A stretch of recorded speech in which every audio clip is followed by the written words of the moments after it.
Hello everyone, welcome to my channel EGVSR। आज की video में मैं आपको करवाऊंगी क्लास 7th का science chapter wind, storm and cyclones.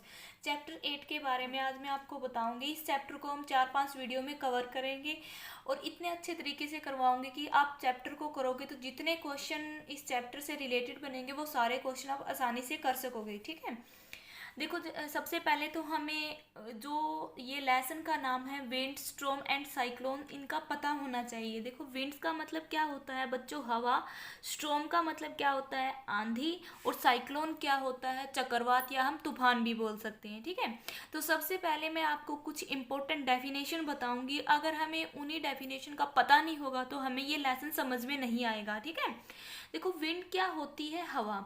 Moving air is called wind. जो वायु क्या करती है, गति करती रहती है हमारे वायुमंडल में, वही क्या कहलाती है, विंड कहलाती है। ठीक है, moving air is called wind, जो मैं पिछले लेसन में भी आपको अच्छे तरीके से समझा चुकी हूँ कि विंड क्या होती है। अगर आपने वो नहीं देखा है तो मेरे चैनल पे मैंने एक प्लेलिस्ट बना रखी है क्लास 7 साइंस के नाम से, आप वहाँ से देख सकते हो। ठीक है, देखो विंड क्या होती है, मूविंग एयर। मूविंग एयर को क्या बोला जाता है बच्चों, विंड। एयर, अब देखो यहाँ पे मैंने बता दिया भी मूविंग एयर, तो जब तक एयर का ही पता नहीं होगा तो कैसे हमें पता चलेगा कि वो कैसे मूव करती है। तो एयर क्या होता है, मिक्सचर ऑफ गैसेस। मतलब एयर क्या है, अनेक विभिन्न गैसों का क्या होता है, मिश्रण होता है। मतलब विभिन्न गैसों के मिश्रण को ही क्या बोला जाता है, एयर। ओके, और ये गैसेस क्या होती है, ना इनका कोई ऑर्डर होता है, ना कोई कलर होता है और ना कोई टेस्ट होता है। ठीक है, जो ये गैसेस होती है इनका नेचर कैसा होता है, ऑर्डरलेस, कलरलेस एंड टेस्टलेस। ठीक है, देखो एटमॉस्फेयर। एटमॉस्फेयर क्या होता है, वायुमंडल। वायुमंडल किसे कहा जाता है, the layer of air surrounding the earth is called atmosphere. की वायुमंडल क्या है, विभिन्न गैसों का मिश्रण होता है जो पृथ्वी को चारों ओर से घेरे रहता है। ठीक है, वायुमंडल क्या होता है, विभिन्न गैसों का मिश्रण है जो जो पृथ्वी है ना उसको चारों ओर से घेरे हुए हैं। देखो लेयर का मतलब क्या होता है, परत। एयर क्या होती है, हवा। सराउंडिंग का मतलब होता है बच्चों चारों ओर। सराउंडिंग का मतलब होता है चारों ओर। और अर्थ का मतलब क्या होता है, पृथ्वी। तो क्या डेफिनेशन होगी एटमॉस्फेयर की, एटमॉस्फेयर क्या होता है, वायुमंडल। The layer of air surrounding the earth is called atmosphere. कि जो एयर की जो लेयर होती है ना, अनेक जो एयर की लेयर होती है जो पृथ्वी को चारों ओर से घेरे हुई है, वही क्या होता है, वायुमंडल। और एयर क्या होती है बच्चों, मिक्सचर ऑफ गैसेस। देखो एटमॉस्फेयर का हमें पता लग गया है, तो अब एटमॉस्फेरिक प्रेशर क्या होता है। एटमॉस्फेरिक प्रेशर, ये मैं डेफिनेशन क्यों करवा रही हूँ, क्योंकि जब हम इस लेसन को पढ़ेंगे तो उसमें ये सारी डेफिनेशन यूज होंगी। एटमॉस्फेरिक प्रेशर, प्रेशर का मतलब क्या होता है, दबाव। ठीक है, जैसे हम ये पेन है इसको मैं यहाँ पे ऐसे रखूंगी तो मैं क्या कर रही हूँ, इस पेन के ऊपर प्रेशर लगा रही हूँ। ठीक है, प्रेशर क्या होता है बच्चों, दबाव डालना। The pressure exert by the air present in atmosphere is called the atmospheric pressure. जो हमारे वायुमंडल में जो गैसेस होती हैं, हवा है, वो क्या करती है, प्रेशर लगाती हैं, तो उसको क्या बोला जाता है, एटमोस्फेरिक प्रेशर। मतलब वायुमंडल के अंदर जो लेयर होती है, वायुमंडल क्या बताया है बच्चों, विभिन्न गैसों का मिश्रण होता है जो पृथ्वी को घेरे हुए है। जब वो दबाव डालती हैं एटमोस्फेरिक एयर, तो उसी दबाव को क्या बोला जाता है, एटमोस्फेरिक प्रेशर। ठीक है, तो ये आपको समझ में आया होगा। विंड क्या होती है बच्चों, मूविंग एयर। एयर क्या होती है, मिक्सचर ऑफ गैसेस। और एटमोस्फियर क्या होता है, मिक्सचर ऑफ गैसेस विच क्या है, surrounding the earth is called atmosphere. और एटमोस्फेरिक प्रेशर क्या होता है, जो हवा होती है जो दबाव डालता है, ठीक है, उसको क्या बोला जाता है, एटमॉस्फेरिक प्रेशर। ठीक है, इस लेसन में हम एयर की दो प्रॉपर्टी डिस्कस करेंगे। फर्स्ट प्रॉपर्टी क्या है, एयर एग्जर्ट प्रेशर, और सेकंड है air expand on heating. Air exert pressure का मतलब क्या होता है कि हवा भी क्या करती है, दबाव डालती है। और क्या है, सेकंड प्रॉपर्टी में क्या है कि जब हम हीट देते हैं ना तो जो हवा है वो क्या है, फैल जाती है। ठीक है, तो अब मैं आपको करवाऊंगी एयर एग्जिट प्रेशर। इसके कुछ एग्जाम्पल आज की वीडियो में मैं इसके 2 एग्जाम्पल करवाऊंगी। बहुत सारे एग्जाम्पल है जिसको हम कवर करेंगे 2-3 वीडियो में। ठीक है, जिसमें फर्स्ट एग्जाम्पल में हम देखेंगे एक्टिविटी फर्स्ट में कि कैसे एयर क्या करती है, प्रेशर को लगाते हैं। ठीक है, तो उसमें हम क्या करते हैं, हमने क्या लिया है, देखो फर्स्ट एक्टिविटी क्या है, हमने एक मग लिया है। ओके, एक मग लेना है और मग के अंदर क्या डालना है, पानी। मग के अंदर पानी हम डालेंगे, ठीक है। और फिर क्या करना है, जो पानी इसके अंदर है मग में, इसको बॉईल करना है। मतलब हम इसके नीचे क्या लगाएंगे, बर्नर लगाएंगे, आग हीट देंगे इसको। जैसे ही ये पानी गर्म होना स्टार्ट हो जाएगा, ठीक है, जैसे ही पानी बॉयल होगा तो हम क्या करेंगे, जो हीट है ना यहाँ पे, इस हीट को बंद कर देना है, ठीक है। हीट को बंद करेंगे, फिर क्या करना है, इसके ऊपर हम ढक्कन लगा देंगे। क्या किया है, पहले बीकर लिया, बीकर में पानी लिया और पानी को हम उबालेंगे। जब ये पानी पूरा उबल जाएगा ना बच्चों, फिर इसके ऊपर क्या लगाना है, एक ढक्कन लगा देना, इसको हम बंद करेंगे, ठीक है। बंद करने के बाद एक तो पहला एक्सपेरिमेंट ये होगा, और फिर सेकंड में क्या करना है, हम किसी भी मोटे टॉवल की हेल्प से इस मग को यहाँ से ट्राइपॉड स्टैंड पे से उठा के कहाँ, एक पानी जो टैब है, टैब के नीचे लेके जाएंगे। जैसे ही मग को टैब के नीचे लेके जाएंगे तो या तो ये टूट जाएगा या फिर ये क्या हो जाता है, मतलब ये नहीं हो जाता कि बैठ सी जाता है। बोतल होती है, बोतल में गर्म पानी लेना और फिर उसको ठंडे पानी के नीचे रखोगे तो वो बोतल है जो वो क्या हो जाती है, दबाव में आ जाती है, मतलब अंदर की तरफ वो पिचक जाती है, ठीक है। तो देखो क्या कैसे पता चलेगा, अब मैं आपको इसका रीजन बताऊंगी कि जब मग क्या था, हीट दे रहे थे हम मग में, तो क्या हुआ, तब तो वो क्या हुई है, डिस्ट्रॉय नहीं हुई है, टूटा नहीं है बर्तन। बट जैसे ही ठंडे पानी के नीचे हम उस गर्म बर्तन को लेके गए हैं तो वो टूट जाता है। इसका क्या रीजन है, ठीक है। तो ये टूटने के पीछे भी क्या रीजन है कि जो एयर है वो क्या करती है, प्रेशर को लगाते हैं, जिसको मैं आसानी से आपको अब समझाऊंगी। देखो एक्टिविटी फर्स्ट में हमने क्या किया बच्चों, एक मग लिया है, उसमें पानी लेना है, ओके। और पानी को हम बॉयल करेंगे। जब तक वो पानी अच्छे तरीके से बॉयल नहीं होगा तब तक हम इसको हीट देते रहेंगे। हीट देने के बाद क्या होगा, जो स्टीम प्रेशर इसके अंदर, क्योंकि जैसे ही हीट देंगे तो भाप बननी स्टार्ट हो जाएगी। भाप बननी स्टार्ट होगी तो हम इस हीट को बंद कर देंगे। यहाँ से बंद करने के बाद क्या करेंगे, इसके ऊपर एक ढक्कन लगा देंगे। तो तब तो जैसे ही ढक्कन लगाएंगे, हीट बंद की हमने, तो क्या होगा, जो शेप थी इसकी बर्तन की वो सेम रहेगी। बट जैसे ही हम इस बर्तन को यहाँ से उठा के किसी भी मोटे कपड़े की हेल्प से या टॉवल की हेल्प से एक टैब के नीचे लेके जाएंगे, इसके ऊपर हम ठंडा पानी डालेंगे। जैसे ही इस बर्तन के ऊपर ठंडा पानी डाला तो इसकी शेप चेंज हो जाती है, ये टूट जाता है, ठीक है। तो इसका क्या रीजन है वो मैं अब आपको एक्सप्लेन करूंगी। देखो यहाँ पे क्या क्वेश्चन अराइज होगा, why the shape of can get destroyed. भाई कैसे वो चेंज हो जाती, कैसे टूटती है, जो कैन हमने लिया था, टीन का कैन लिया था, ओके। तो इसका रीजन क्या होता है, व्हेन वाटर इज बॉइल्ड, जो मैंने अभी आपको बताया कि जैसे ही हमने मग में पानी लिया है और उसको हीट दी है, देखो जैसे ये पानी बॉयल होना स्टार्ट हो जाएगा तो क्या करना है, स्टीम इज फॉर्म्ड। इसमें क्या होगी, भाप बननी स्टार्ट हो जाएंगी। स्टीम का मतलब होता है भाप बनना। In the tin can the pressure of air and pressure of steam inside the can are same so that the can does not get destroyed. मतलब क्या है, क्या रीजन बताया है अभी, जब हम इसको हीट दे रहे हैं तो कैन की शेप चेंज क्यों नहीं होती, क्योंकि जैसे ही हीट देंगे ये वाटर कंप्लीटली बॉयल हो जाएगा। बॉयल होने के बाद बच्चों क्या बनती है, भाप, जिसको क्या बोला जाता है, steam.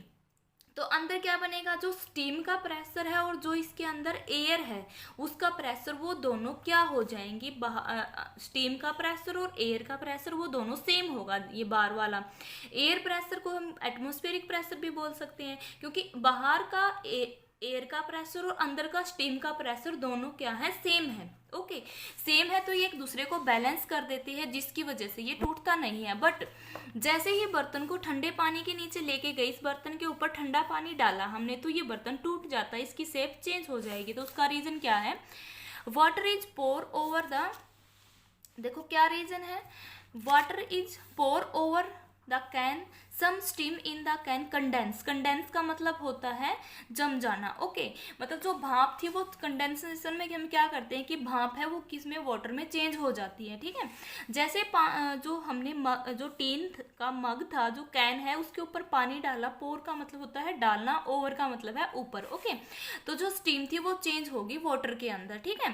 Reducing the amount of air inside the can, no pressure inside the can, ठीक है। क्यों, क्योंकि उसमें कोई भी प्रेशर नहीं रहा, क्योंकि जैसे हम गर्म कर रहे थे तो यहाँ पे भाप बन रही थी, उनका प्रेशर बन रहा था। बट जैसे ही हम वाटर के अंदर लेके गए तो अंदर कोई भी स्टीम नहीं रही, भाप नहीं रही, वो तो वाटर के अंदर चेंज होगी, तो अंदर तो कोई भी प्रेशर नहीं रहा। और बाहर का क्या है, एयर का प्रेशर इसके ऊपर लगेगा, एयर का प्रेशर ज़्यादा हो गया अंदर के प्रेशर से, ठीक है।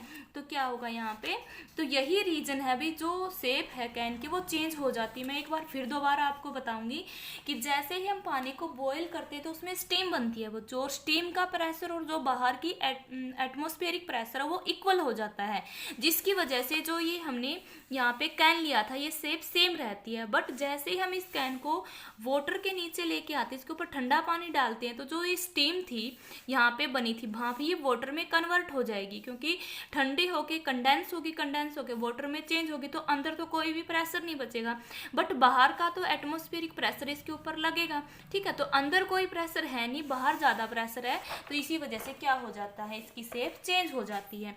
क्या है, water is pour over the can, some steam in the can condense into water, जो मैंने अभी बताया है, reducing the amount of air inside the can, no pressure inside the can, so large air pressure outside the can, as a result the can gets compressed. Compressed का मतलब होता है दब जाना, ठीक है। तो ये समझ में आया है ना, जैसे ही पानी डाला कैन के ऊपर तो वो स्टीम चेंज होगी वाटर में, वाटर के अंदर स्टीम चेंज हुई है तो वहाँ पे एयर क्या है, खत्म होगी इनसाइड से, तो एयर नहीं है तो वहाँ पे प्रेशर भी नहीं है इनसाइड में, और बाहर तो एयर है बहुत सारी, तो बाहर की एयर प्रेशर डालेगी कैन के ऊपर आउटसाइड से, इसीलिए वो क्या होगा, कैन कंप्रेस होगी, ठीक है। अब जैसे ही मान लो हम कुछ बर्तन लेते हैं, जैसे ही मान लो ये एक पेज है, ओके, अब हम इसके ऊपर ऐसे प्रेशर डालेंगे तो ये अंदर की तरफ दबेगा ना, तो यहाँ पे ये कंप्रेस्ड होगा, सेम वही रीजन है, ओके। मतलब क्या है, इससे हम क्या समझे हैं, जो मैंने एग्जांपल करवाया कि जो एटमॉस्फेरिक एयर है वो क्या करती है, प्रेशर लगाती है, दबाव डालते हैं, ठीक है। ऐसे डेली लाइफ में एक और मैं एक अच्छा सा एग्जाम्पल बताऊँ, साइकिलिंग का, ठीक है। साइकिलिंग में क्या होता है, देखो जैसे कि हवा चल रही है, अगर जिस साइड में हम साइकिल को चला रहे हैं और उसी साइड में सेम हवा चल रही तो हमारा साइकिल तेज तेज चलता है, ठीक है। आप ये करके भी देख सकते हो। बट अगर मान लो हवा की साइड दूसरी है और साइकिलिंग हम जिस साइड में कर रहे हैं वो अलग है, दोनों अपोजिट साइड में है, तो साइकिल चलाना बहुत मुश्किल हो जाता है, ठीक है। मान लो देखो इसी साइड हवा चल रही है और इसी साइड हम साइकिल चला रहे हैं, तो साइकिल चलाना क्या होता है, इजी, ठीक है। बट हवा की दिशा इस तरफ है राइट साइड में और साइकिल चला रहे हैं हम लेफ्ट साइड में, तब क्या होगा, बहुत ही मुश्किल होता है, डिफिकल्ट होता है राइड करना, साइकिल चलाना, ठीक है। तो इसका क्या रीजन है वो मैं आपको बताऊंगी। Do you find it difficult to ride a bicycle against the direction of the wind, जो मैंने अभी बताया है कि हवा की डायरेक्शन ये थी और साइकिल की डायरेक्शन हमारी ये है, साइकिल हम इस तरफ लेके आ रहे हैं और हवा चल रही है उस तरफ की। तो इस क्वेश्चन में क्या पूछा गया है कि इसके पीछे क्या रीजन होता है जब हम हवा की डायरेक्शन के अपोजिट में साइकिल चलाते हैं, ठीक है, क्यों वो ज़्यादा डिफिकल्ट होता है साइकिल चलाना, तो उसका क्या रीजन होता है, because the moving air exert a pressure on us in the opposite direction in which our bicycle is moving. तो इसका क्या मतलब है, देखो जैसे ही हम हवा की डायरेक्शन के अपोजिट में साइकिल चलाते हैं तो हवा तो इस तरफ से आ रही है और साइकिल जा रहा है इस तरफ, तो ये जो एटमॉस्फेरिक एयर है ये प्रेशर लगाएगी हमारे बाईसाइकिल के ऊपर, हमारे ऊपर, ठीक है। देखो प्रेशर यहाँ से भी लगेगा और प्रेशर इस साइड से भी लगेगा, बट जो एटमॉस्फेरिक एयर का प्रेशर है वो ज़्यादा होता है, इसी वजह से साइकिल जो अपोजिट साइड में चलाते हैं हम एयर के वो डिफिकल्ट होता है, ठीक है। ये समझ में आया है।